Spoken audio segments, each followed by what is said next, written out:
Hello friends, Operator Starsky with a daily update from Kyiv, Ukraine. On day 484 of the terror Russian invasion, the enemy lost approximately 650 men, also 7 tanks and 23 artillery systems.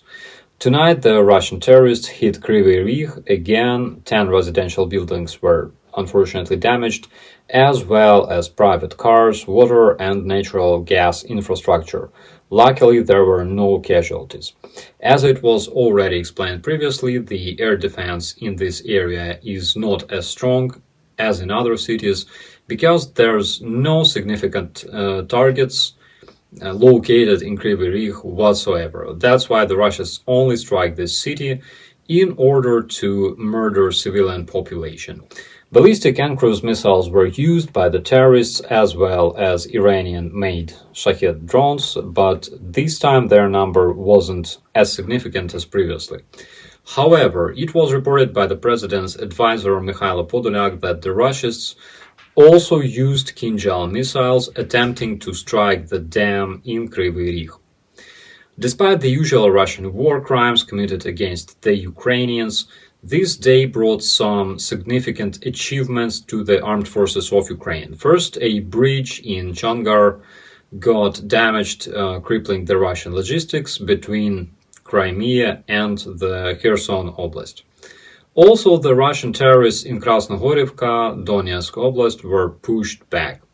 Southern span of the front line has seen some action, and it was reported that the Ukrainian defenders are moving towards Melitopol and Berdyansk, taking control over the captured Russian positions.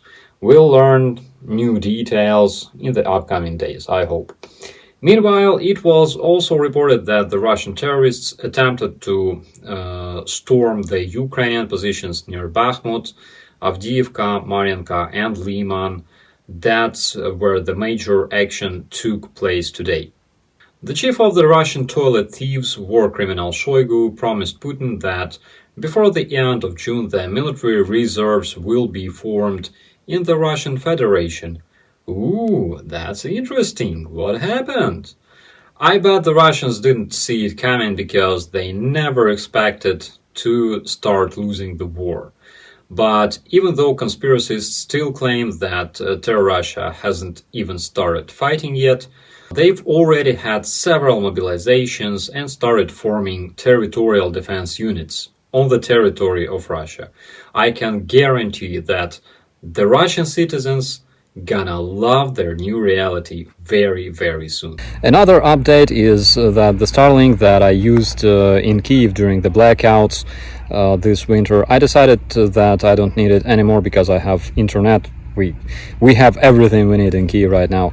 So I decided to give out this Starlink to our guys that are currently training to liberate our territories, and hopefully it will be useful for them. It's already plugged in and it works. As we speak, there's information that the Russian bombers approached their launch site over the Caspian Sea and fired a barrage of cruise missiles that will reach Ukraine around 2 a.m., which is in just 1 hour.